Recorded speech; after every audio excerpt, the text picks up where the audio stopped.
Hello বন্ধুরা, আশা করি সকলে ভালো আছেন। আমিও ভালো আছি। আজকে একটি বিষয় নিয়ে আলোচনা করব।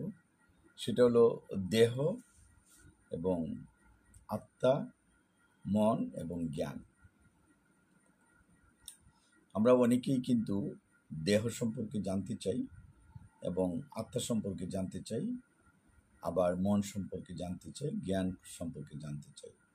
আমি এই ভিডিওতে শর্ট করে আলোচনা করব।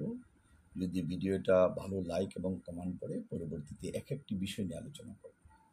তো প্রথমে আলোচনা করব দেহ। আমাদের যে দেহ, এই হিউম্যান বডিতে বেশি পড়াশোনা করে কিন্তু যারা মেডিকেল সায়েন্সে পড়ে, কাটাছেঁড়া করে পড়ে বিভিন্ন medical science, allopathic medical science, homeopathic medical science বা ayurvedic medical science, Unani medical science, আরও অনেক মেডিকেল সায়েন্স রয়েছে যারা পড়াশোনা করে এবং দেহকে নিয়ে আবার গবেষণা করে যারা আত্মতত্ত্ববিদ, সুফি বা যারা বৈষ্ণব বা বাউল, তারা দেহকে বিভিন্ন ধরনের প্রশ্ন করে যেগুলোর অস্তিত্ব খুঁজে পাওয়া যায় না, যেমন মন, আত্মা, জ্ঞান।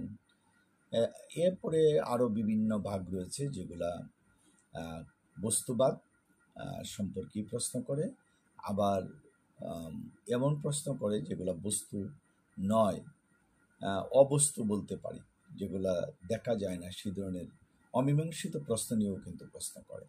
তাহলে তার পরিবর্তিতে আসে আত্মা। আত্মাকে দুই ভাগে ভাগ করায় অনেকেই দার্শনিকগণ বা যারা বাউলতত্ত্ববিদ বা মরমীবাদী রয়েছে, যে জীবাত্মা, আমাদের শরীরের মধ্যে এক ধরনের আত্মা তৈরি হয়। আরেকটা হচ্ছে পরমাত্মা, যেটার কেউ আবিষ্কার করতে পারে নাই এখনো। সৃষ্টির মূলে কিভাবে আছে আমাদের শরীরে আত্মা আসে যায়, সেটা আবিষ্কার করতে পারে না। আর এটা হচ্ছে মন।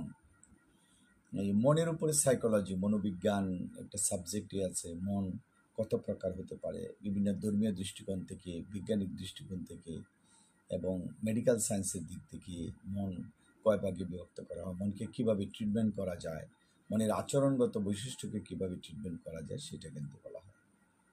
আর জ্ঞান কিন্তু অর্জন করতে হয়।